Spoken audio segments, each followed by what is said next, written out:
teman-teman, welcome back to our YouTube channel.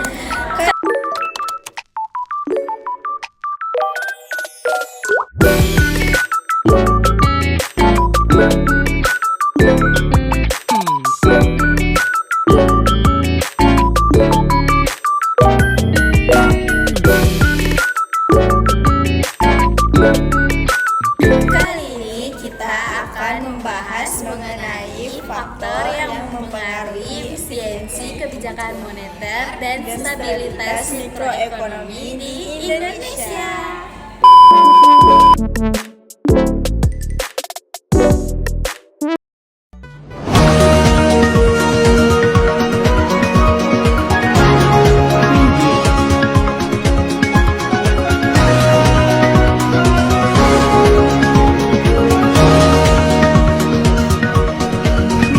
Pada kuartal 3 tahun 2025, stabilitas sistem keuangan Indonesia tetap terjaga meskipun menghadapi ketidakpastian global.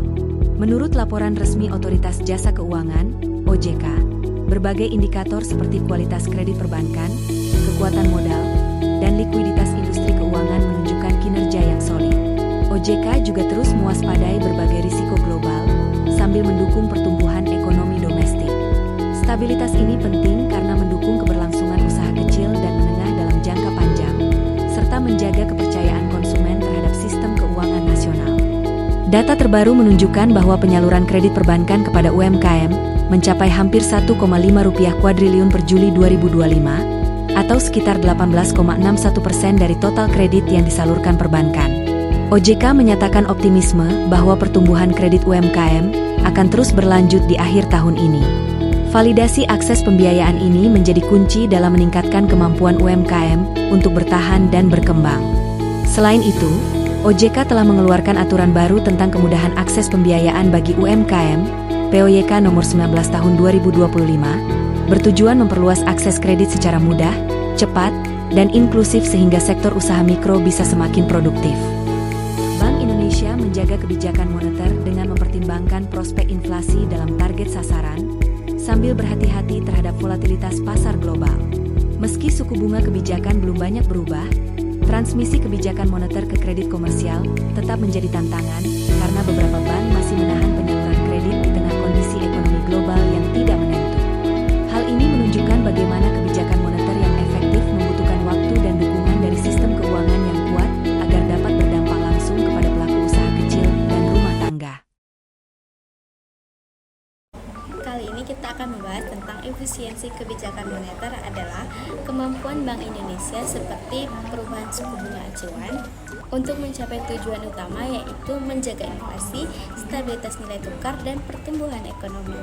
Kebijakan ini bisa dikatakan efisien jika cepat dan tepat mempengaruhi suku bunga kredit, konsumsi, dan investasi. Namun, prakteknya kebijakan moneter ini tidak bekerja secara instan. Efektivitasnya banyak dipengaruhi oleh faktor struktural dan kondisi ekonomi.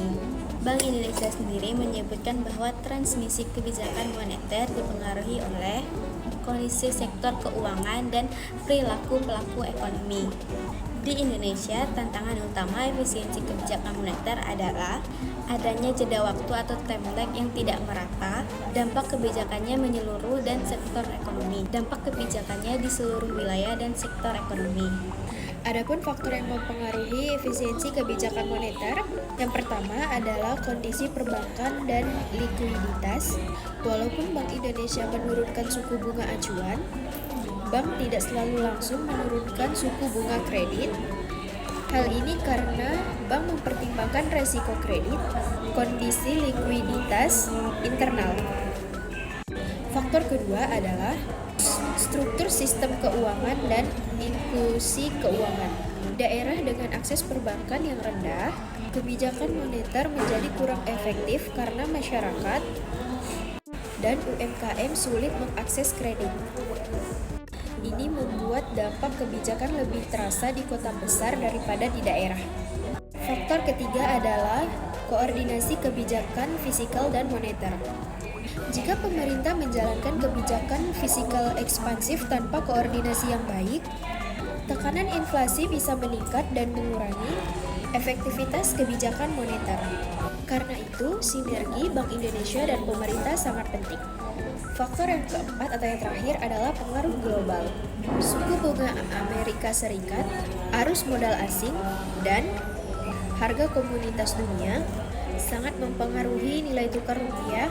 Kondisi global yang tidak stabil seringkali memaksa Bank Indonesia menyesuaikan kebijakan meskipun kondisi domestik relatif baik.